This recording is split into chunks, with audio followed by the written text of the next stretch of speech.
تو یہاں پر اسی بات کا ذکر ہے، جو مومنین کے اعمال حسنہ اور سیئہ کا امتیاز کرنے کے لیے دوسرا وزن ہوگا، تو اس حوالے سے یہاں پر اس بات کا ذکر کیا گیا ہے۔ اچھا، یہاں پر ایک اور بات کی تفسیر مظہری میں بھی ہے کہ قرآن کریم میں عام طور پر جزا و سزا میں تقابل کافر کا مومنین صالحین کے ساتھ کیا گیا ہے۔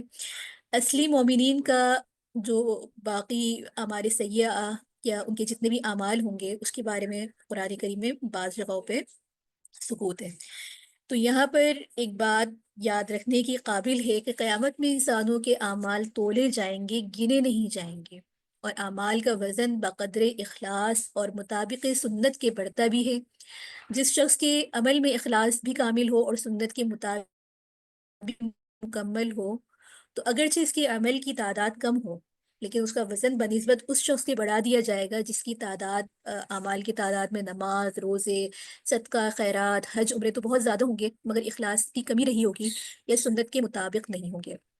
اس کے ساتھ ہی اس بارے میں جو ہے متعدد احادیث بھی ہیں، کیونکہ یہ جو صورتیں، صورت اما پارے کی جتنی بھی صورتیں ہیں، تو یہاں پر جس طرح کے زلزلے کا ذکر آ رہا ہے کہ دل ہلا دینے والے، جو اس دن کی پوری ایک منظر کشی کی گئی ہے اس صورت کے اندر، تو اس منظر کشی کو اگر ہم یہاں پر دیکھیں تو یہاں پر قیامت یعنی کہ القوریہ، قیامت کے بہت سارے ناموں میں سے، قیامت کے بہت سارے نام ہیں، ان میں سے قوریہ بھی ہے، اور اسی طریقے سے متعدد نام بھی قرآن کریم میں آئے ہیں، جیسے الحاق آیا ہے، الطامہ آیا ہے، الصاخہ آیا ہے، الغاشیہ آیا ہے۔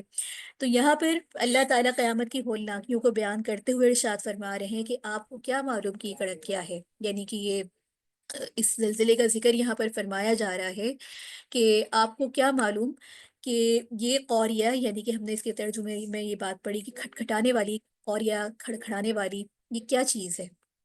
گویا کہ اس کی بات، انداز سوال اس طرح کیا گیا ہے کہ آپ کا ذہن خود اس بات پہ غور فکر کرے کہ اس بات کی تفسیر پھر آگے خود ہی بیان کی جا رہی ہے کہ اس دن لوگ بکھرے ہوئے پروانوں کی طرح ہوں گے، اور وہ لوگ پروانوں کی بڑی حیرت اور پریشانی میں ادھر ادھر منتشر ہوں گے، اور پیشمانی کے عالم میں ادھر ادھر گھوم رہے ہوں گے، اور ایک اسی بات کو دوسری آیت میں بھی فرمایا کَأَنَّهُمْ جَرَادٌ مُنتَشِرٌ۔ پھر آگے فرمایا جا رہا ہے کہ پہاڑ اس طرح ہو جائیں گے جس طرح مختلف رنگوں کی دھنی ہوئی روئی ہوتی ہے۔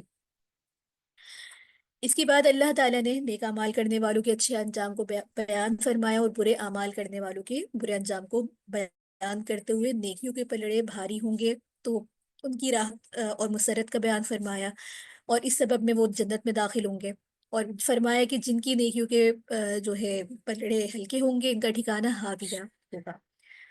تو جن کی برائیاں اور ان کی نیکیوں سے زیادہ ہوں گی، ان کا ٹھکانہ حاویہ ہوگا، اور حاویہ کا معنی یہ بیان کیا گیا ہے کہ سر کے بل جہنم میں پھینک دیا جائے گا، اور بعض نے یہ بھی کہا ہے کہ اس کا معنی یہ ہے کہ وہ اصل جس کی طرف وہ لوٹیں گے وہ حاویہ، اور حاویہ جہنم کا نام ہے۔ اس کے متعلق جو ہے متعدد احادیث بھی ہیں، جیسے کہ ایک روایت میں حضرت انس بن مالک رضی اللہ تعالیٰ عنہ سے روایت ہے کہ صفت النار کا ذکر ہے، تو اللہ تعالیٰ نے ہمیں اپنے فضل و احسان سے اس آتش جہنم سے محفوظ رکھا ہوا ہے۔ پھر آگے یہاں پر نارن حامیہ کا مطلب یہ ہے کہ آگ سے انتہائی گرم اور اس کے بڑے بڑے شعلے ہوں گے۔ تو آپ صلی اللہ علیہ وآلہ وسلم کا اس متعلق ارشاد ہے کہ تمہاری یہ آگ جسے تم جلاتے ہو، یہ آتش جہنم کا 70واں حصہ ہے۔ تو صحابہ نے عرض کیا کہ یا رسول اللہ، ہلاک کرنے کے لیے تو یہی کافی ہے؟ تو آپ نے فرمایا ہاں، لیکن آتش دو اس سے بھی بہت درجے تیز ہے، اور اس میں ہر درجہ دنیا کی آگ کی مثل ہے۔ حضرت ابو ہریرہ رضی اللہ تعالیٰ عنہ کی بھی ایک روایت میں یہ بات ہے کہ آپ صلی اللہ علیہ وآلہ وسلم نے ارشاد فرمایا کہ آتش دوزخ کو 1000 سال تک جلایا گیا، یہاں تک کہ یہ سرخ ہو گئی، پھر اسے 1000 سال تک جلایا گیا تو یہ سفید ہو گئی، پھر اسے 1000 سال تک جلایا گیا تو یہ سیاہ ہو گئی، اور اب یہ انتہائی سیاہ اور تاریخ ہے۔ یہ تفسیر سورۃ البراء میں بھی اس بات کی گزری ہے، اور صحیح احادیث میں بھی اس بات کا اس طریقے سے ذکر آیا ہے، صحیح فتح الباری صحیحین کی حدیث سے کہ آپ صلی اللہ علیہ وآلہ وسلم نے ارشاد فرمایا کہ آتش دوزخ نے اللہ تعالیٰ سے شکایت کی کہ اس کا ایک حصہ دوسرے حصے کو کھا جائے گا، تو اللہ نے اسے دو سانسیں لینے کی اجازت دی، ایک سانس سردی اور ایک گرمی میں۔ موسم سرما میں جو سخت سردی محسوس ہوتی ہے اس کی ایک سرد سانس کی وجہ سے ہے، اور موسم گرما میں جو سخت گرمی محسوس ہوتی ہے اس کی گرم سانس کی وجہ سے۔ اور اسی روایت کو جو ہے صحیح ہے فتح الباری کتاب بدر الخلق میں، اور صحیح مسلم میں کتاب المساجد میں بھی بات آئی ہے کہ فرمایا کہ جب گرمی سخت پڑتی ہے تو ظہر کی نماز کو ٹھنڈا کر کے پڑھا کرو، کیونکہ گرمی کی شدت جہنم کی لپیٹ میں ہوتی ہے۔ تو یہ تھے پوری اس صورت کے اہم نکات اور خلاصے، اور اس کا حاصل حصول یہی ہے کہ اگر انسان کو اللہ تعالیٰ نے ایمان کی توفیق دی ہے، اعمال صالح کی توفیق عطا فرمائی ہے، تو اخلاص اور ایمان بہت بڑی نعمت ہے، کیونکہ ایمان کے بغیر انسان جتنی بھی نیکیاں کر لے وہ قابل قبول نہیں ہے۔ اسی طریقے سے اگر نیکیوں کی تعداد زیادہ ہو لیکن اس میں ریاکاری ہے، اس کے اندر اخلاص نہیں ہے، اس میں اللہ کی رضا مطلوب نہیں ہے، تو وہ اعمال بھی آپ کے کسی کام کے نہیں ہے۔ وآخر دعوانا ان الحمد للہ رب العالمین۔ اس کے ساتھ ہی اگر آپ کے یہاں کوئی سوال ہے تو آپ یہاں سوال کر سکتے ہیں۔ اس کے ساتھ ہی اب ہمارا حفظ کا 45 منٹ کا سیشن اسٹارٹ ہے۔ آپ اس صورت کو یاد کریں، اور اس کے ساتھ ہی جو سابقہ صورتیں ہیں جن طالبات کو ان کو یاد کرنے میں ان کو کہیں کہیں اٹکن یا کوئی سنانا چاہتی ہیں، تو اس 45 منٹ میں اپنے ازواق کو کمپلیٹ